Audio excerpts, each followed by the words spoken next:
Good morning and welcome. My name is Dan Donahue. I'm the Principal Solutions Architect here at Nethopper. And in today's webinar, we're going to discuss how to use KAOPS, which is our platform, which I'll talk about in a minute, in managing OpenShift clusters. Now, if you work with OpenShift clusters, you may be thinking, well, why do I need yet another platform?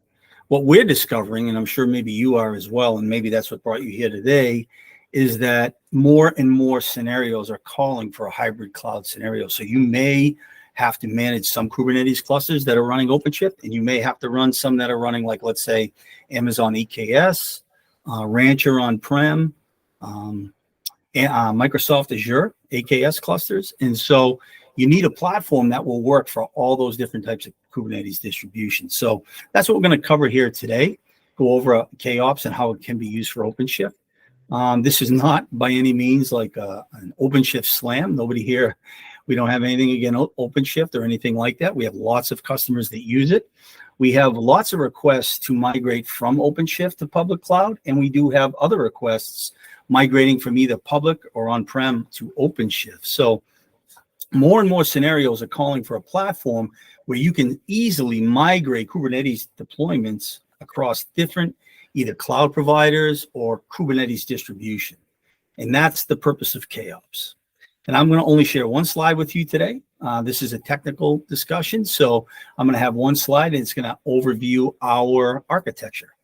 So let me share my screen.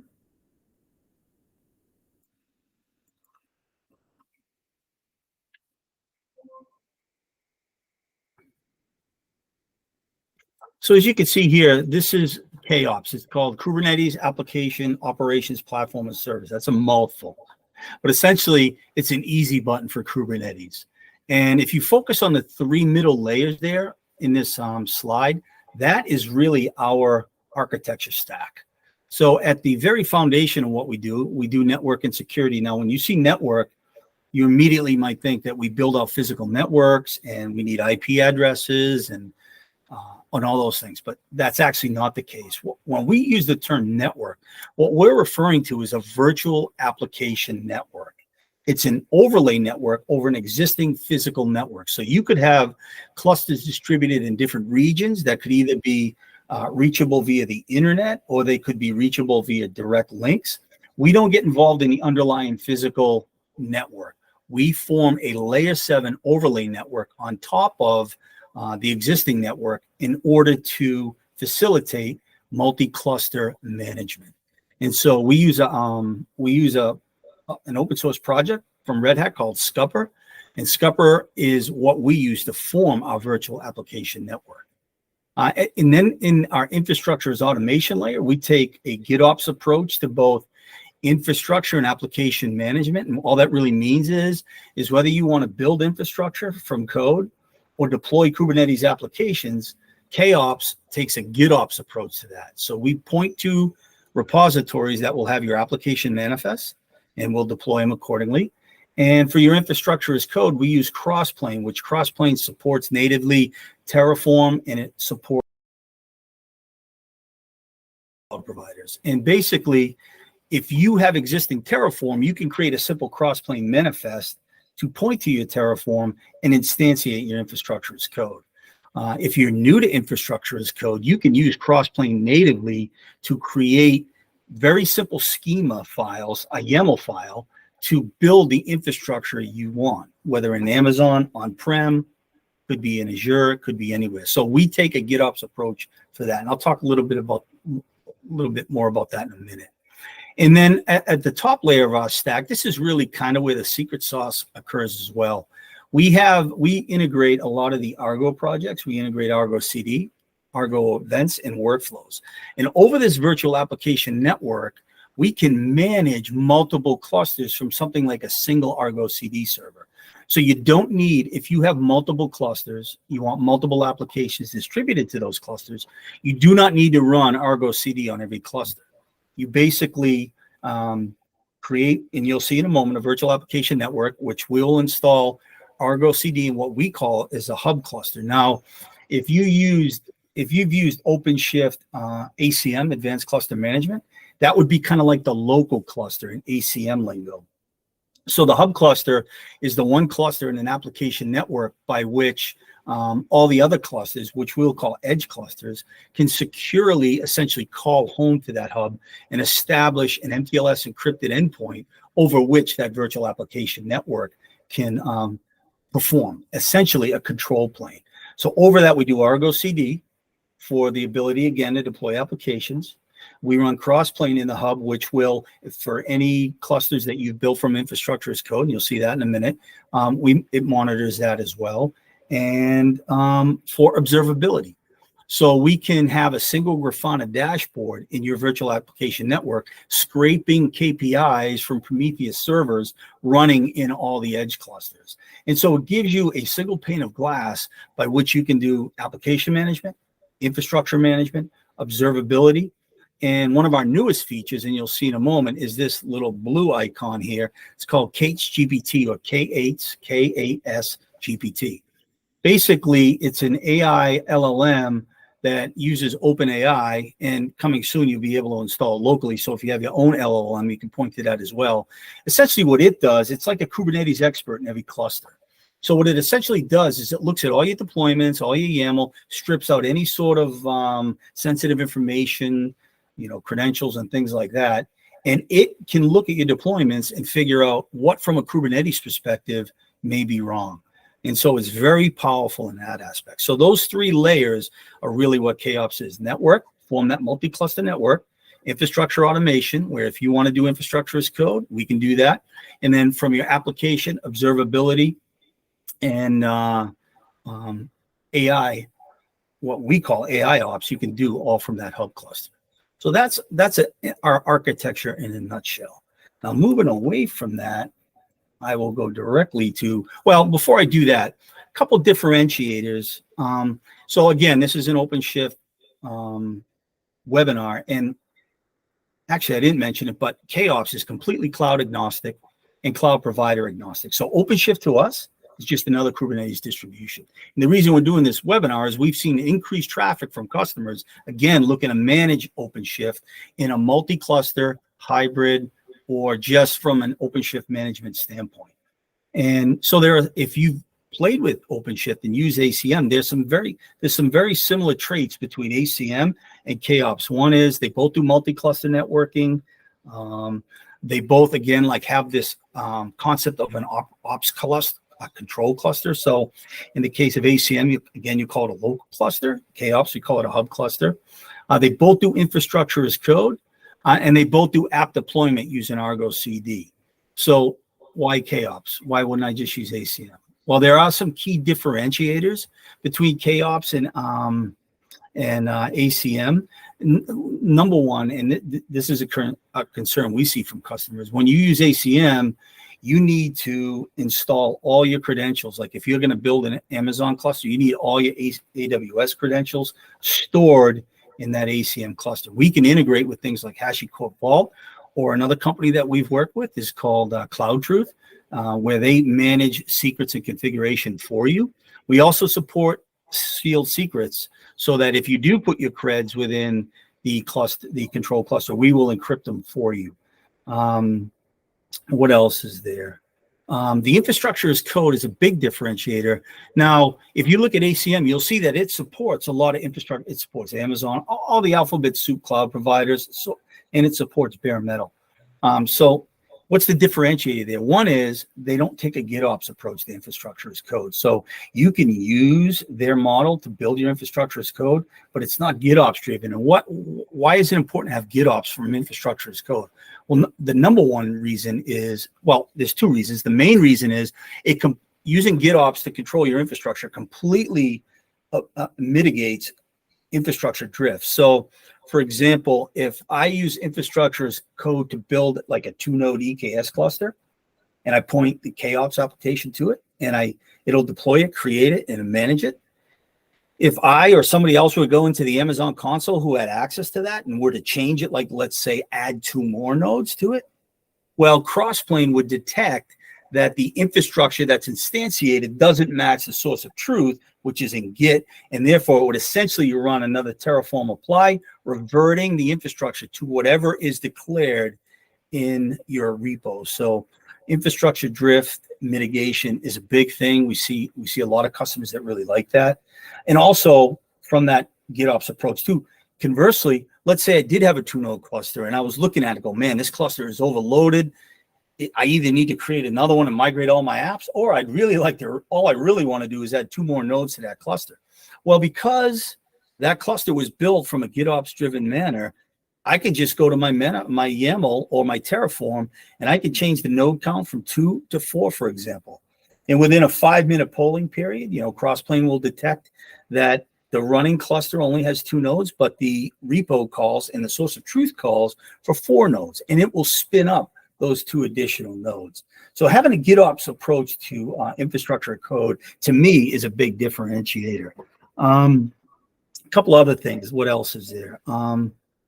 The other thing, and to me, this is a big differentiator. If you want to use ACM, even to manage like a multi-cluster network to connect, like, let's say, a local cluster to an Amazon cluster, you need to install an OCP version in every single cluster. Ops, because we're Kubernetes agnostic, we don't force any sort of Kubernetes distribution on you. You don't need to install any sort of, the only thing you need to install is our operator. And so that's a big differentiator. But the number one differentiator between KAOPS and something like ACM is that we are completely, like I said before, cloud agnostic and Kubernetes agnostic. So what you can do in ACM, you can do in KAOPS, but you can do it for any platform, any distribution, any cloud provider. And so those are the biggest differentiators in my mind. So what I'm going to do now is I'm going to pull up the UI. I'm going to give you a little bit of demo. We're going to add an OpenShift cluster to a virtual application network. We're going to migrate applications to 2 OpenShift clusters, talk a little bit about observability, a little bit about AI ops, maybe a little bit about infrastructure as code, and then we'll have a Q&A. So how am I doing on time? 11:15. All right, so I got to get moving here. So let's move on. So if you have questions, I'll be taking them at the end. So let me pull up my, where is it? Okay.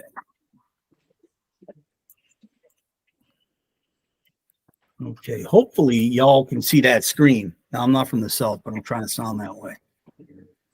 All right, so I'm looking at my Google Meet, and it looks like it's here. This is the UI for the KAOPS platform. It's a SaaS, so it's also platform as a service. And a quick overview, you can see I'm logged in here as myself, and we have organizational support in the UI, so I can be part of multiple organizations. In this case, I'm managing a company called Cloudflow, which is a fictional company. I actually like that name, and I verified it's not a real company, and I kind of want it to be, but the CEO of Nethopper wouldn't change Nethopper to Cloudflow. Anyway, but Cloudflow, let's say this is a fictional company in which I'm managing a virtual application network for them or their Kubernetes distribution. I now have visibility into these. If I were managing, I have another fake company called Acme Manufacturing. I don't have any resources in it. And then my own personal Nethopper account, I don't have any resources. But let's get back to Cloudflow. And so basically a quick overview of the UI is we have a dashboard, upper level dashboard. It tells you how many clusters are attached, their status, how many objects there are. Those are Kubernetes objects, applications we're managing, whether it's infrastructure as code or application deployments. We then have a clusters page. This is where you would define all the clusters you plan on managing. This is just metadata. You give it a name, a location.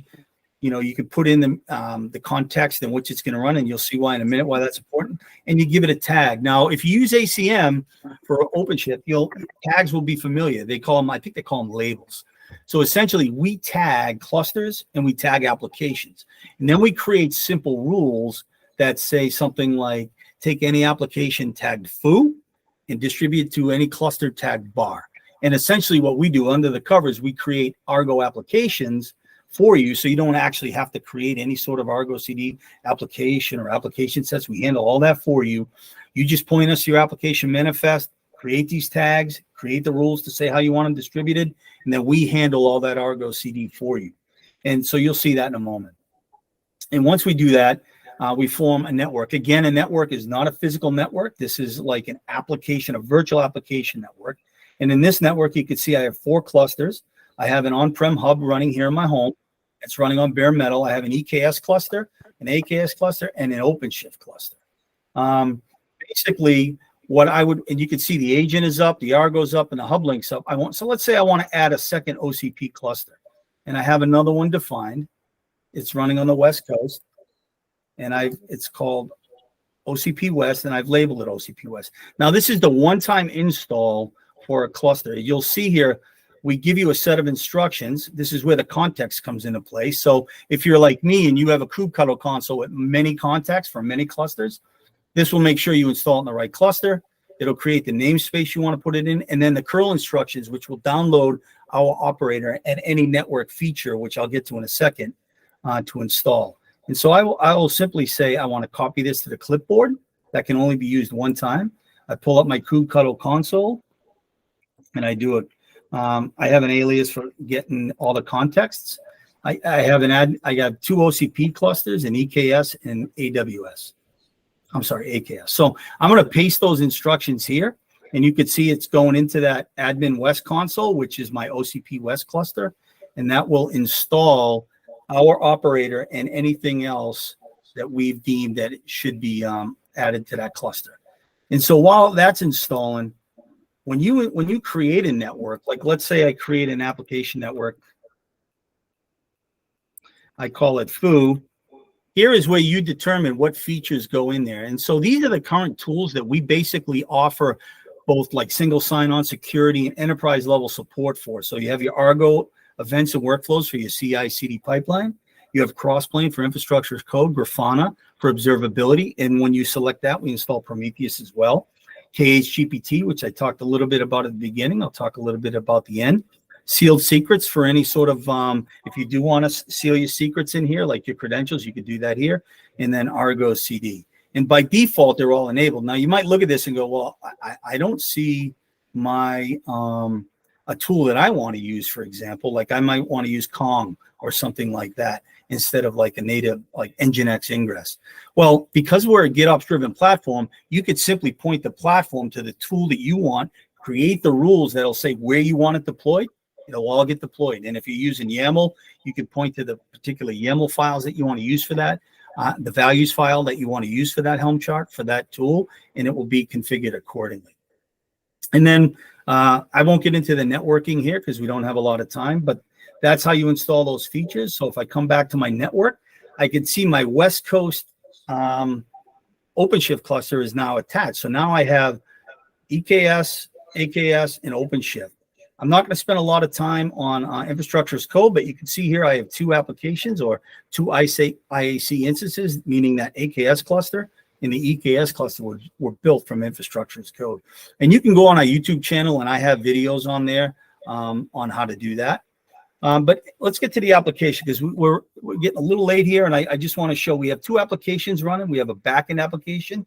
It's running in the Azure cluster, and we have a something called a front end running on the EKS cluster. They're running there because I created a rule that says anything tagged edge goes to AWS West, anything core goes to AKS Central.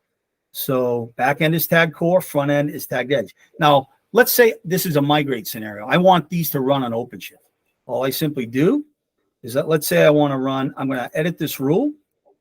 I say, I want to run this on OCP West. So I add that to it. And let's say I'll add and I'll modify the other rule. And I'll say, I want to run this on OCP East. Now, what will happen is, again, under the covers, we're creating an Argo application for those guys, and we're deploying them to them clusters. And so from this applications panel, I can see the highest level view of an application manifest that I'm pointed to. And then from there, I can see where they're distributed. Now, if I click on the application, I can see each deployment. So I can see my OpenShift deployment. I can see my Azure. If I want to click on my OpenShift deployment, I can see here's the back end that I'm pointing to. Here's the application object KAOPS created for you. And here's what Kubernetes created based on this manifest. So essentially, we pointed the repo to your manifest, created an Argo application so Argo can manage it on multiple clusters. And then we gave it to Kubernetes API, who then created the replica set and the pod.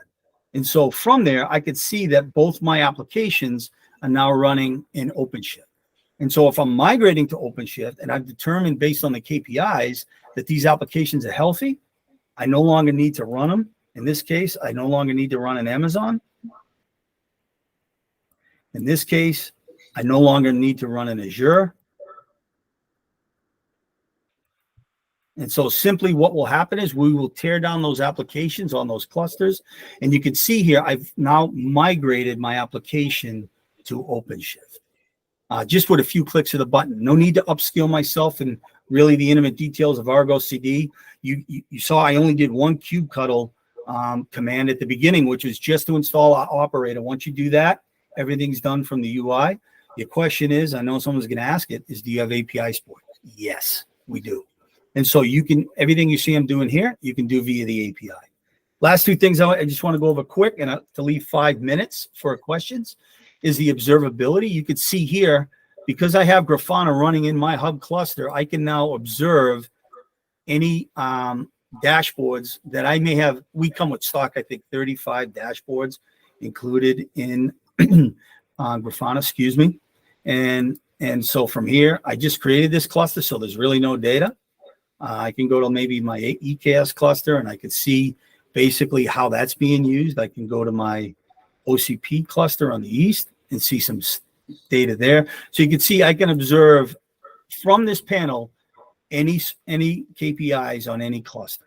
And so if you integrate with things like Duty, PagerDuty, things like that, ServiceNow, all these things, you could have rules and run based on what you've built into any triggers you've built into Grafana.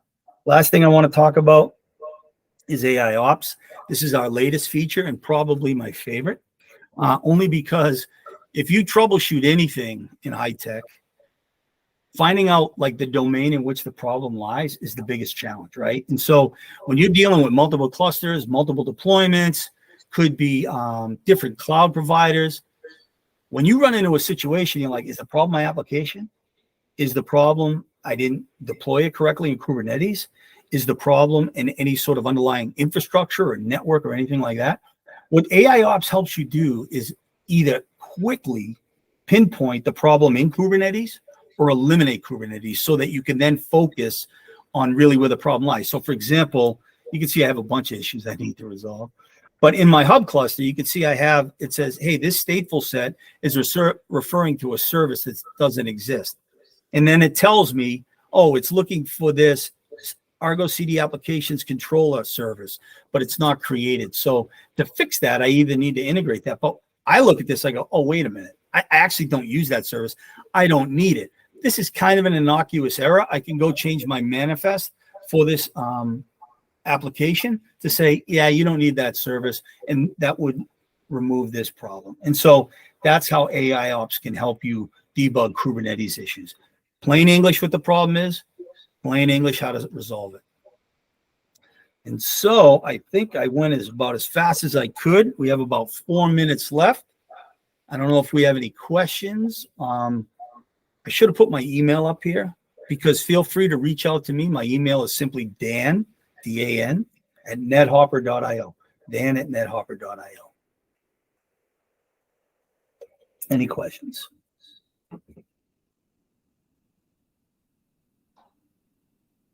Cool. All right. Well, I got 4 minutes. Did I miss anything? Let me see if I missed it. Oh, repositories. Why is that there? Well, again, because we're GitOps driven, we need repos to point to for applications and infrastructure as code. So you can see here, my fictional company has pointed me to, given me their, I'm pointing to where that front end and back end application live. I give that to Argo. It creates the application sets based on my distribution rules and distributes. I also have my own infrastructure as code repo. This is how I built that EKS and AKS cluster. And the last thing I'll show you is I did want to pull up the OpenShift UI for both of those OpenShift deployments. So you can see here that I'm not making it up. It's really OpenShift. You can see that back-end application running here. You can see the Nethopper agent, and because we selected Grafana, you can see we have observability agents running there, and then basically our multi-cluster router. And if I look on the other one, you can see I have the front end running there and my Nethopper agent as well as observability and the router. So those are my two OpenShift clusters. And so in this exercise, we successfully migrated applications from Amazon and Azure to 2 OpenShift clusters. Got 2 minutes left. How about common features? Well, pretty soon we're going to be integrating things like Loki for logs, and basically we're always innovating here. So if you look at this platform and you see something, we'd love to hear your feedback on it. Again, you can email me. Any questions you have, you can email me. I'm also available. I think we have like the ability to set up like a demo via Calendly on our website, Nethopper.io. So I'll be available to do anything for you. So I appreciate your time. I appreciate you joining. I appreciate you watching. This concludes our webinar. Hi, Dan. This is Hey. Amit Agarwal. I have one question. Hey, Amit. Good. I have a question. Go ahead. Yeah. So, using this Nethopper tool, can I create my Kubernetes cluster also, like on AKS or AWS? Yep. So I'm glad you asked that. So you can see here in our infrastructure as code tab, I have an EKS cluster. Now, how is that being built? Okay. Let me show you. So basically, I created it. Actually, let me create one for you. So I'm going to create an infrastructure, and I'm going to call it AWS EKS. I'm going to call this, because I'm already running there, I'm going to create one on the East Coast, and I have an AWS configuration in there. And I'm going to point to the repository that has the cross-plane manifest for that application, and I'll show you that in a minute. And basically, I navigate cross-plane. I look at my Terraform workspaces, Amazon, EKS, and the prod is actually my West Coast one. I'm going to select the dev.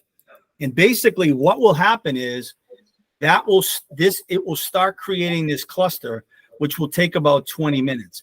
But this cluster, for example, I'll show you in the repo, was built from this KAOPS repo. So if I go back to my repos, and here's my KAOPS repo. Actually, I should be able to get to it from here as well.